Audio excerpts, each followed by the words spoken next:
ગઈ વખતે આપણે આવર્ત કોષ્ટકની અંદર આવર્તના તત્વોની લાક્ષણિકતાઓ વિશે ભણ્યા હતા.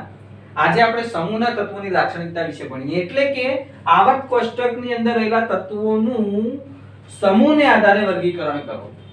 સમૂહને આધારે વર્ગીકરણ કરીએ આપણે.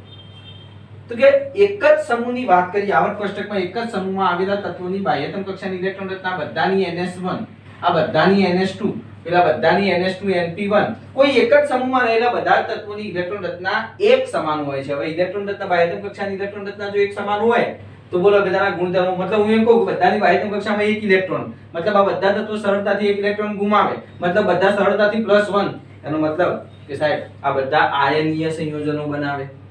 એટલે કે સાહેબ એના રાસાયણિક ગુણધર્મો પણ સમાન હોય. એટલે કે એક જ સમૂહમાં રહેલા બધા તત્વોની બાહ્યતમ કક્ષાની ઇલેક્ટ્રોન રચના સમાન હોય, ગુણધર્મો સમાન હોય. આમ કોઈ પણ તત્વના ગુણધર્મો છે એ એના પરમાણુ ક્રમાંક ઉપર આધાર રાખે છે, નહીં કે પરમાણુ દળાંક ઉપર. મતલબ આગળની જે વાત હતી, આપણે આગળનું આવર્ત કોષ્ટક બનાવ્યું પરમાણુ દળાંક ઉપર હતું, એની જગ્યાએ પરમાણુ ક્રમાંક વાળું આવર્ત કોષ્ટક પરફેક્ટ છે. ઓકે, કોઈ એક જ સમૂહમાં રહેલા બધા તત્વોના ગુણધર્મોની ઇલેક્ટ્રોન રચના સમાન હોય તો પછી ઇલેક્ટ્રોન છેલ્લે ભરતા જ્યારે આપણે ઇલેક્ટ્રોન રચના લખવાનું ચાલુ કરીએ ત્યારે ઇલેક્ટ્રોન ભરતા છેલ્લે કઈ કક્ષકમાં ભરાય છે તેને આધારે તત્વોનું 4 પ્રકારે વર્ગીકરણ કરીશું. પણ એમાં સાહેબ બે અપવાદ છે. એક હિલિયમ અને હાઇડ્રોજન. કેમ સાહેબ હિલિયમ? તો કે હિલિયમ છે ને એની ઇલેક્ટ્રોન રચના 1s2 છે. એની ઇલેક્ટ્રોન રચના આ 1s1, આ 1s2. હિલિયમમાં બે ઇલેક્ટ્રોન ભરવા છે મારે, તો કે હિલિયમ બે ઇલેક્ટ્રોન ભરવા છે તો 1s2. ચલો, તેનો મતલબ છેલ્લો ઇલેક્ટ્રોન કઈ કક્ષકમાં ભરાયો? તો કે s કક્ષકમાં. માટે ક્યાં આવવો જોઈએ? તો કે સાહેબ s વિભાગમાં આવવો જોઈએ, પણ નથી. કારણ કે હિલિયમના ગુણધર્મો ઉમદા વાયુને મળતા આવતા હોવાને કારણે આપણે હિલિયમને ઉમદા સમૂહમાં અથવા નિષ્ક્રિય સમૂહમાં અથવા આઠવા સમૂહમાં મૂક્યો છે. તો એક એ અપવાદ છે. અને બીજો અપવાદ છે હાઇડ્રોજન. કેમ? તો સાહેબ હાઇડ્રોજન એની ઇલેક્ટ્રોન રચના 1s1, હાઇડ્રોજનની ઇલેક્ટ્રોન રચના 1s1. ચલો, એ એક ઇલેક્ટ્રોન ગુમાઈ દે તો બી જઈ શકે, અને એક ઇલેક્ટ્રોન મેળવે તો 1s2 હિલિયમ જેવી ઇલેક્ટ્રોન રચના બની જાય. ટૂંકમાં હાઇડ્રોજન પરમાણુ એક ઇલેક્ટ્રોન ગુમાવી અને આલ્કલી તત્વો જેવા ગુણધર્મો ધરાવે છે, અને એક ઇલેક્ટ્રોન મેળવી ઋણ આયન બનાવે છે, -1 ઓક્સિડેશન અવસ્થા ધારણ કરે છે. એટલે કે હેલોજન જેવા તત્વો ગુણધર્મો પણ ધરાવે છે. એનો મતલબ હાઇડ્રોજનને ક્યાં મૂકવો? આલ્કલી સાથે મૂકવો કે પછી હેલોજન સાથે મૂકવો? એટલે હું અહીંયા પણ મૂકી શકું અથવા અહીંયા પણ મૂકી શકું. અને આપણે એવું ના કરતા, એ બંને જગ્યાએ ના મૂકતા, એ બંનેની વચ્ચે સંક્રાંતિ તત્વોની ઉપર મૂક્યો આપણે. આ બંનેની વચ્ચે સંક્રાંતિ તત્વોની ઉપર હાઇડ્રોજનને મૂકવામાં આવે છે. એટલે હાઇડ્રોજનનું આવર્ત કોષ્ટકમાં સ્થાન ચર્ચાસ્પદ છે. આપણે હાઇડ્રોજન ચેપ્ટરની અંદર આખો એક લાંબો ફકરો ભણીશું, તો લોંગ ક્વેશ્ચન ભણીશું. આપણું હાઇડ્રોજન ચેપ્ટર બી ભણવાનું છે. આપણે બધા ચેપ્ટરો ભણવાના છે. s વિભાગના તત્વો ભણવાના, p વિભાગના ભણવાના, d વિભાગના, f વિભાગના ભણવાના, હાઇડ્રોજન ભણવાનું, બધા તત્વો વિશે ભણવાનું. ઓકે, આ બંને અપવાદ છે. હવે ઇલેક્ટ્રોન રચનાની અંદર છેલ્લો ઇલેક્ટ્રોન જે કક્ષકમાં ભરાય તેને આધારે આપણે તત્વોનું 4 પ્રકારે વર્ગીકરણ કરીએ. એક s વિભાગના તત્વો, p વિભાગના તત્વો, d વિભાગના તત્વો, f વિભાગના તત્વો. ચલો, s કક્ષક, તો કે સાહેબ s કક્ષક એક જ હોય. એક જ કક્ષક હોય જેમાં વધુમાં વધુ કેટલા ઇલેક્ટ્રોન ભરી જાય? કે 2. માટે જો s વિભાગમાં 2 લાઈન. p કક્ષક કેટલા પ્રકારની? કે સાહેબ 3 પ્રકારની, px, py, pz. તો p કક્ષક ટોટલ 3 પ્રકારની, કેટલા ઇલેક્ટ્રોન ભરી શકાય? 6. તો જુઓ 6 લાઈન. d કક્ષક, તો કે સાહેબ d કક્ષક 5 પ્રકારની. 5 પ્રકારની હોય તો dxy, dyz, dzx, dx2 y2, dz2, 5 પ્રકાર. તો ટોટલ કેટલા ઇલેક્ટ્રોન ભરી શકાય? તો કે સાહેબ 10 ઇલેક્ટ્રોન. તો જુઓ 10 લાઈન. અને f કક્ષક 7 પ્રકારની, ટોટલ 14 ઇલેક્ટ્રોન ભરી શકાય. તો કે સાહેબ જુઓ 14. ટૂંકમાં s, p, d, f એમ આવર્ત કોષ્ટકમાં તત્વોનું 4 પ્રકારે વર્ગીકરણ કર્યું છે આપણે. ચલો, s વિભાગના તત્વો દરેકની અંદર આ પહેલા 3 મુદ્દા તો કોમન. મતલબ દરેકની લાક્ષણિકતા જુદી જુદી હશે. ખાલી આપણે યાદ રાખવાનું રહી લાક્ષણિકતા. બાકીની બધી વસ્તુ તો આવડી ગઈ મને. દરેક જો આના 4 વાક્યો આવડી ગયા, આના 4 વાક્યો આવડી ગયા, આના 4 વાક્યો આવડી ગયા, આના 4 વાક્યો, બાય 1 ગેટ 3 ફ્રી. જુઓ, પહેલું જે તત્વની ઇલેક્ટ્રોન રચનામાં છેલ્લો ઇલેક્ટ્રોન ખાલી જગ્યા કક્ષકમાં ભરાય તેને ખાલી જગ્યા વિભાગના તત્વો કહે છે. ચલો, હું આમાં s મૂકી દઉં તો આને s વિભાગના તત્વો કહેવાય. આમાં p મૂકી દઉં તો આમાં p વિભાગના તત્વો કહેવાય. આમાં d મૂકું તો d વિભાગના તત્વો કહેવાય. f મૂકું તો f વિભાગના તત્વો કહેવાય. જે તત્વોની ઇલેક્ટ્રોન રચનામાં છેલ્લો ઇલેક્ટ્રોન s કક્ષકમાં ભરાય તેને s વિભાગના તત્વો કહે છે. એવી રીતે p વિભાગમાં શું થાય વ્યાખ્યા બોલો? જે તત્વોની ઇલેક્ટ્રોન રચનામાં છેલ્લો ઇલેક્ટ્રોન p કક્ષકમાં ભરાય તો તેને p વિભાગના તત્વો કહેવાય. આમાં શું થાય? જે તત્વોની ઇલેક્ટ્રોન રચનામાં છેલ્લો ઇલેક્ટ્રોન d કક્ષકમાં ભરાય તેને d વિભાગના તત્વો કહેવાય અને જે તત્વોની ઇલેક્ટ્રોન રચનામાં છેલ્લો ઇલેક્ટ્રોન f કક્ષકમાં ભરાય તેને f વિભાગના તત્વો કહે છે. ત્રણ બધાની વ્યાખ્યા આવડી ગઈ. આમાં કયા સમૂહ આવે તો બોલો? s વિભાગમાં કયા સમૂહ આવે? સાહેબ આલ્કલી અને આલ્કલાઇન. s વિભાગમાં કયા આવે? આલ્કલી અને આલ્કલાઇન. બીજો કઈ આવે? કે હા સાહેબ કયો આવે? હિલિયમ. આલ્કલી, આલ્કલાઇન અને હિલિયમ. હિલિયમ નો સમાવેશ s વિભાગમાં છે છતાં આપણે એને લખ્યો છે ઉમદા વાયુ. કેમ? તો કે એના ગુણધર્મો ઉમદા વાયુ જેવા છે. એટલે s વિભાગના તત્વોની અંદર આવે તો આલ્કલી, હાઇલાઇન, આક્રપ્સિસ, ફાયર, બે માં કેસરબા અને હિલિયમ. ચલો p વિભાગની અંદર કયા તત્વો આવે? તો કે સાહેબ બોરોન સમૂહ, કાર્બન સમૂહ, નાઇટ્રોજન સમૂહ, ચાલ્કોજન સમૂહ, હેલોજન સમૂહ અને હિલિયમ સિવાયના નિષ્ક્રિય વાયુ. આ બધા p વિભાગમાં આવે. ચલો d વિભાગમાં કયા આવે? તો સાહેબ આ ખાડો, આ ગ્રીન કલર વાળો સાયન્ટિફિક ટીવી ક્રાઉન માં કોનિકોપી જીલાય, એના પછી ઈટ્રિયમ થી ચાલુ કરીને કેડમિયમ સુધીના તત્વો, એના પછી અહીંયા ત્રીજી લાઈન બી આવે. મતલબ સંક્રાંતિ તત્વો એટલે ખાડો. સંક્રાંતિ તત્વોમાં આપણા પહેલી લાઈન જ યાદ રાખવાની છે, બીજી કોઈ લાઈન યાદ રાખવાની નથી. ટૂંકમાં એને સંક્રાંતિ તત્વો કહેવાય. ડી વિભાગના તત્વોને કયા તત્વો કહેવાય? સંક્રાંતિ તત્વો. અને આ એફ વિભાગના તત્વો જેમાં અહીંયા લેન્થેનમ પછીના 14 તત્વો અને એક્ટિનિયમ પછીના 14 તત્વો આવશે જેને રેર અર્થ એલિમેન્ટ આંતર સંક્રાંતિ તત્વો તરીકે ઓળખવામાં આવે. કયા તત્વો આવે ખબર પડી ગઈ આપણને. સામાન્ય ઇલેક્ટ્રોન રચનાની વાત કરું ચલો. અને સામાન્ય ઇલેક્ટ્રોન રચના શું થાય? આલ્કલી s વિભાગના તત્વોની તો કે સાહેબ ns1 ns2. ચલો આની સામાન્ય ઇલેક્ટ્રોન રચના p વિભાગની ns2 np1 થી શરૂ કરી ns2 np6, direct ns2 np1 થી શરૂ કરી ns2 np6. ચલો આની ઇલેક્ટ્રોન રચના તો કે સાહેબ n-1d 1 થી 10 ns2. મોટે ભાગે તમે જોશો ને તો આ 3d હશે તો આ અહીંયા 4p હશે અથવા આ 4s હશે. અહીંયા જુઓ 5s હશે તો આ 4d હશે, આ 6s હશે તો અહીંયા 5d હશે. એનો મતલબ s કરતા d નો એક ક્વોન્ટમાંક ઓછો હોય એટલે જો હું ns2 કરી દઉં, 2 ના લખાય સાહેબ 1 2. કેમ? તો કે સાહેબ કોપર અને Cr અને Cu ની ઇલેક્ટ્રોન રચના આપવારૂપ છે, આપણને ખબર છે. એક ઇલેક્ટ્રોન બાજુથી બાજુ જતો રહેતો હતો, મતલબ s નો એક ઇલેક્ટ્રોન d માં જતો રહેતો હતો. ત્યારે અહીંયા n-1d લેવું પડે. d માં કેટલા હોય? 1 થી 10. તો આ થઈ ગઈ d વિભાગના તત્વોની ઇલેક્ટ્રોન રચના. ગોખવી નથી આપણે. s કરતા d નો એક ક્વોન્ટમાંક ઓછો હોય. જો આનો ns હોય તો આનો n-1d હોય. હવે d માં કેટલા ભરાય? કે 1 થી 10. તો s માં કેટલા હોય? તો કે 1 અથવા 2. કેમ 1 અથવા 2? 2 ના હોય તો મોટે ભાગે 2 હોય. ખાલી Cr અને Cu માં 1 હોય. તેની સામાન્ય ઇલેક્ટ્રોન રચના. એવી જ રીતે f વિભાગના તત્વોની વાત કરું તો એના જેમ s કરતા d નો એક ઓછો હોય એમ d કરતા f નો એક ઓછો હોય. તો માની લો કે મારે f લખવો હોય તો અહીંયા શું લખાય? સાહેબ n-2f લખવો પડે. f માં 1 થી 14. એ વખતે d માં 0 કે 1 આવશે. બસ આટલો ડિફરન્ટ આવશે f વિભાગમાં. જુઓ n-2f 1 થી n-2 f 1 થી 14. 14 ભરી એકાય મતલબ 1 2 3 4 5 એમ 14 ભરાતા જશે. એ વખતે d માં n-1d 0 કે 1 હશે અને ns2 આ ગોખવાની ઇલેક્ટ્રોન રચનાઓ ચારે ચારની સામાન્ય ઇલેક્ટ્રોન રચના. આ બંનેની તો આપણે ઈઝીલી યાદ રહી ગઈ. આની થોડીક આવડી જાય, આની થોડીક યાદ રાખવાની. આમ તો સિમ્પલ વસ્તુ છે કે ns2 હોય તો n-1d d માં 0 કે 1 અને એનાથી એક ઓછું એટલે n-2f 1 થી 14. ઓકે. લાક્ષણિકતાની વાત કરીએ સાહેબ. બધી ધાતુઓ અને બધી સક્રિય ધાતુ, બધી સક્રિય ધાતુ મતલબ એની બાજુ કોઈ પણ જાય એટલે સરળતાથી એક ઇલેક્ટ્રોન આપી દે અને સરળતાથી એક ઇલેક્ટ્રોન ગુમાવે. માટે એનું આયનીકરણ એન્થાલ્પી ખૂબ જ નીચું મૂલ્ય. આપણે આયનીકરણ એન્થાલ્પી, ઇલેક્ટ્રોન પ્રાપ્તિ એન્થાલ્પી, આ બધી એન્થાલ્પી વિશે ભણીશું. મતલબ સરળતાથી જે એક ઇલેક્ટ્રોન ગુમાવે, મતલબ બાહ્યતમ કક્ષામાં એક ઇલેક્ટ્રોન હોય એનો નિષ્ક્રિય વાયુ બનવું હોય એટલે બાજુમાં કોઈ બી આવે એટલે ઈઝીલી પેલો બહારનો એક ઇલેક્ટ્રોન લઈ જાય. માની જોતું એટલે ઈઝીલી એક ઇલેક્ટ્રોન આપી દેશે અને એક ઇલેક્ટ્રોન આપી દે તો એક ઇલેક્ટ્રોન ગુમાવે તો કઈ ઓક્સિડેશન અવસ્થા ધારણ કરશે? સાહેબ +1. એનો મતલબ સરળતાથી +1 ઓક્સિડેશન અવસ્થા ધારણ કરતા હોવાને કારણે, સરળતાથી +1 ઓક્સિડેશન અવસ્થા ધારણ કરતા હોવાને કારણ કે આલ્કલી +1 તો આલ્કલાઇન ની વાત કરું કે સાહેબ એની સામાન્ય ઇલેક્ટ્રોન હતા ns2 છે કે ભાઈ તો કક્ષામાં બે ઇલેક્ટ્રોન હોવાથી સરળતાથી બે ઇલેક્ટ્રોન આપી જ દેશે. બાજુમાં કોઈ બી આવ્યું, આ બે તત્વો બાજુમાં કોઈ બી આવ્યું એટલે દાનેશ્વરી તત્વ, એને પૂછવા નહીં રહેવાનું તાર ઇલેક્ટ્રોન લેવું છે કે નહીં લેવું, આપી જ દેવા. કેમ? તો કે એમને નિષ્ક્રિય વાયુ જેવી ઇલેક્ટ્રોન રચના પ્રાપ્ત કરવી હોય એટલે સરળતાથી આ ઇલેક્ટ્રોન ગુમાવવાની. અને જે ઈઝીલી ઇલેક્ટ્રોન ગુમાવે એમની આયનીકરણ એન્થાલ્પી એટલે શું? તો કે ઇલેક્ટ્રોન ગુમાવવા માટે આપવી પડતી ઊર્જા. તો કે બોલો જે ઈઝીલી દાન કરી દેતા હોય એમને વધારે ઊર્જા આપવી પડે? ના સાહેબ બહુ થોડીક આપો, ખાલી ઈશારો કરો એ પેલા ઇલેક્ટ્રોન આપી દે તો આપી દેશે. મતલબ એમના આયનીકરણ એન્થાલ્પીના મૂલ્યો કેવા હોય? નીચા. એકદમ ઈઝીલી આ ઇલેક્ટ્રોન ગુમાવે.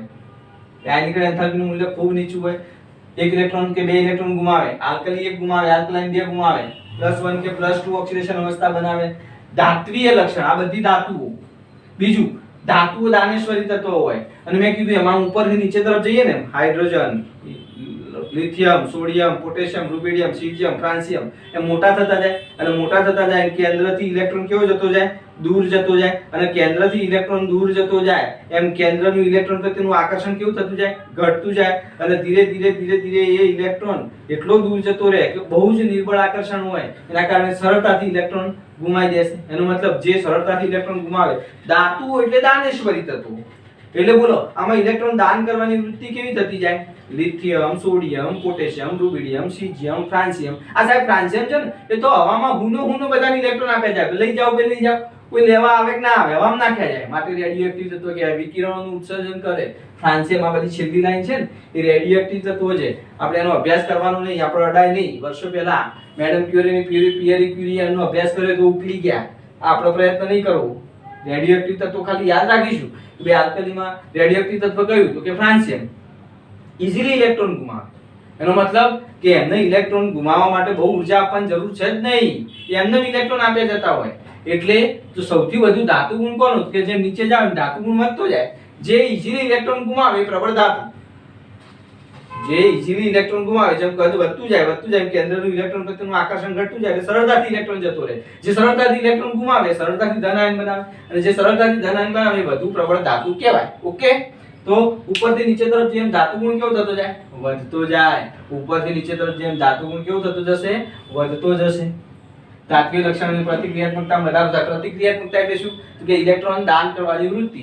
બોલો ઉપરથી નીચે તરફ જઈએ ઇલેક્ટ્રોન દાન કરવાની વૃત્તિ કેવી જતી જાય? વધતી. લિથિયમ નાનો હોય સાહેબ. લિથિયમ નાનો હોય એટલે કેન્દ્રથી એકદમ નજીક હોય અને કેન્દ્રથી નજીક હોય એટલે ઇલેક્ટ્રોન પ્રત્યે આકર્ષણ વધારે હોય. કોના કરતા? સોડિયમ કરતા, એના કરતા પોટેશિયમ કરતા, એના કરતા રુબિડિયમ કરતા, એના કરતા સિઝિયમમાં આકર્ષણ ઓછું હોય. અને જેમાં આકર્ષણ ઓછું એમાં સરળતાથી ઇલેક્ટ્રોન આપી દે અને સરળતાથી ઇલેક્ટ્રોન આપી દે માટે એમની પ્રતિક્રિયાત્મકતા ખૂબ જ વધુ. મતલબ ઉપરથી નીચે તરફ જેમ ધાત્વીય લક્ષણ વધતું જાય પ્રતિક્રિયાત્મકતા વધતી જાય. પ્રતિક્રિયાત્મકતા વધુ માટે કુદરતમાં મુક્ત સ્વરૂપે મળતા નથી. મતલબ આ બધા તત્વો આપણે જઈએ ને રસ્તામાં જમીનમાંથી મળી જાય એવું ના બને.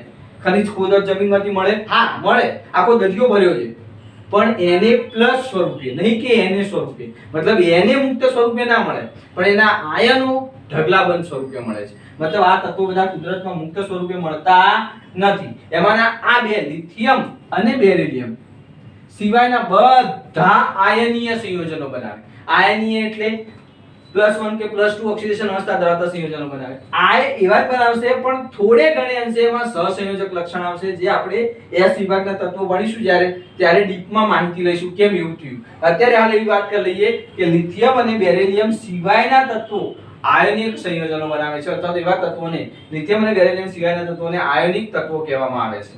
વાત કરીએ P વિભાગના તત્વોની. વ્યાખ્યા: જે તત્વોની ઇલેક્ટ્રોન રચનામાં છેલ્લો ઇલેક્ટ્રોન p કક્ષકમાં ભરાતો તેને p વિભાગના તત્વો કહેવાય. કયા સમૂહ આવે? 3 થી 12 અથવા 13 થી 18. જો વચ્ચે ખાડાવાળા 10 ના ગણીએ, 10 ગણો તો 13મો આવે અને આ 10 ના ગણો તો ત્રીજો આવે. પહેલો, બીજો, ત્રીજો, ચોથો, પાંચમો. 3 થી 8. પણ એમાં હિલિયમનો સમાવેશ થતો નથી. તો એ બધા તત્વો આવે.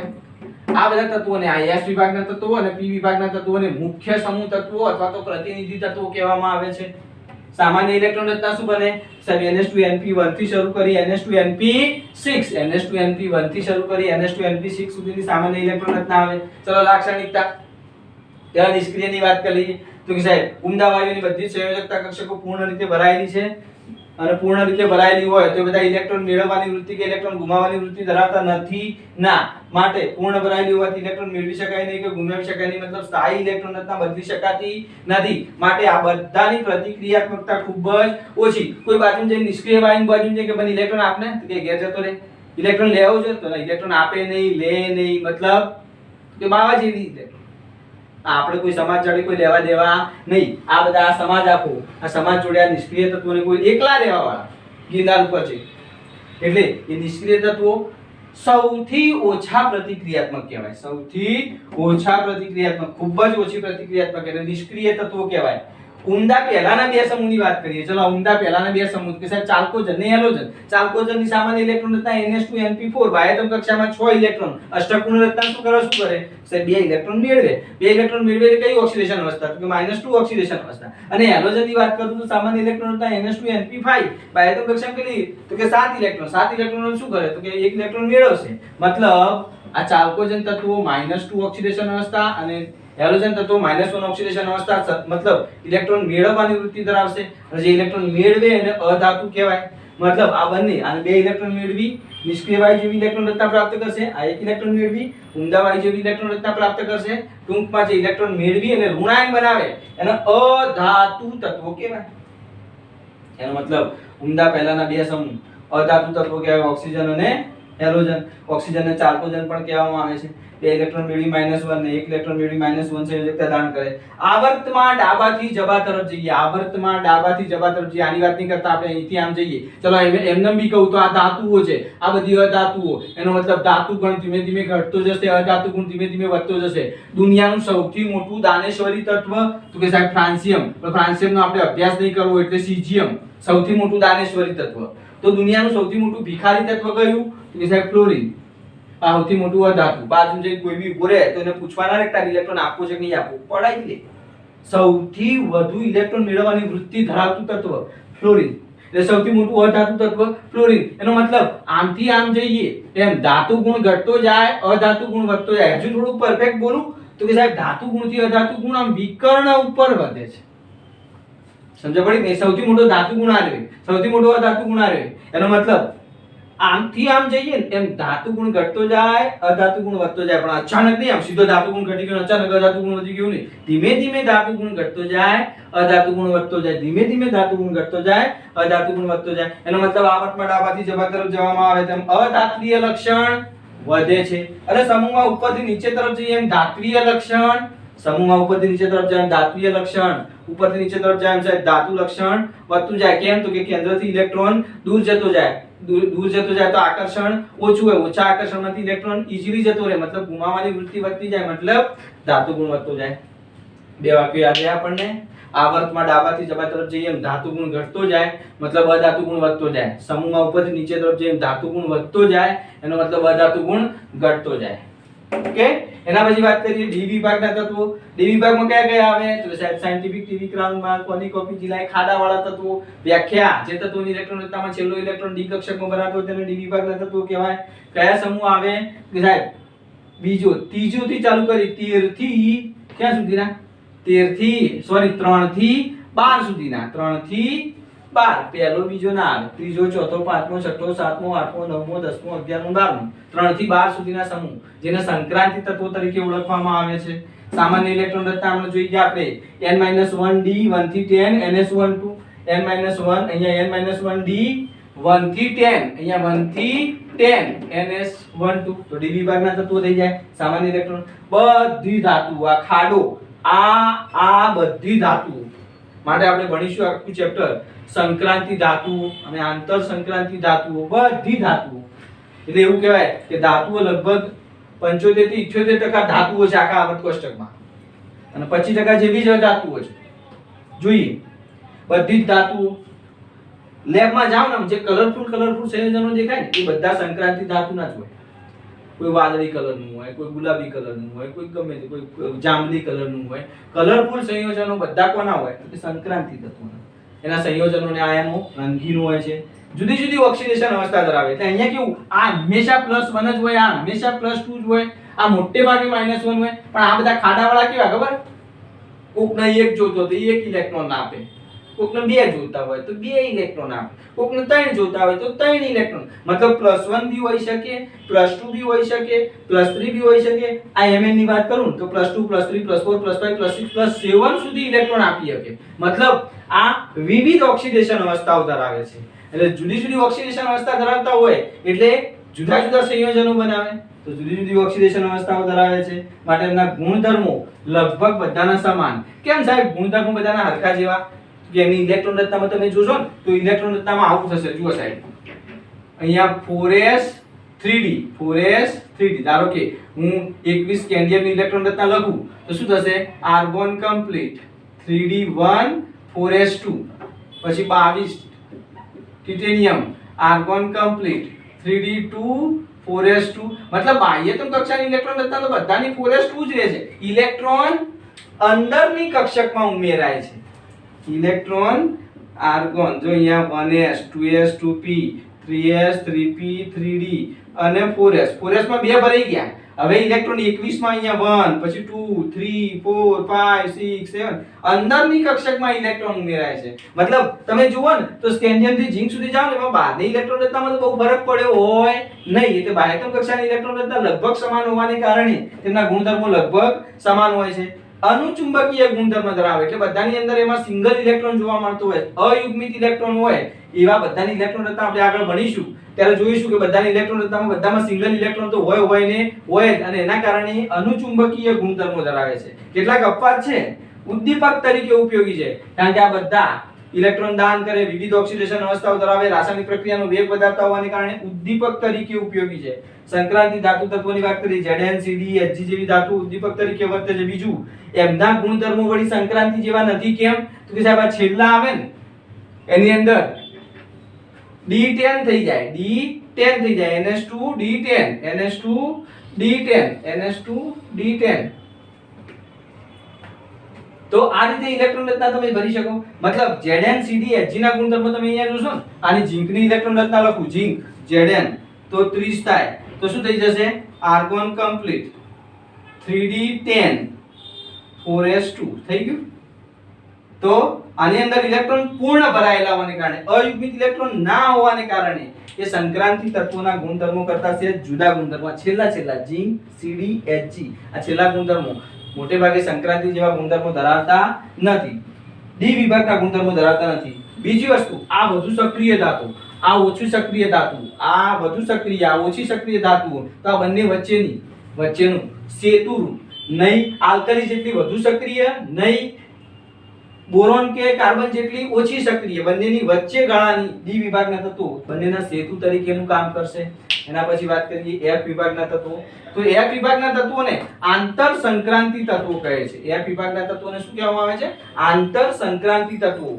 જેની વ્યાખ્યા આપી આપણે તો શું થાય? જે તત્વોની ઇલેક્ટ્રોન રચનામાં છેલ્લો ઇલેક્ટ્રોન F વિભાગમાં ભરાતો હોય તેને F વિભાગના તત્વો તરીકે ઓળખવામાં આવે. F કક્ષકમાં ભરાતો હોય કયા સમૂહ આવશે? તો કે લેન્થેનાઇડના લેન્થેનમ પછીના 14 તત્વો અને એક્ટિનાઇડના એક્ટિનિયમ પછીના 14 તત્વો.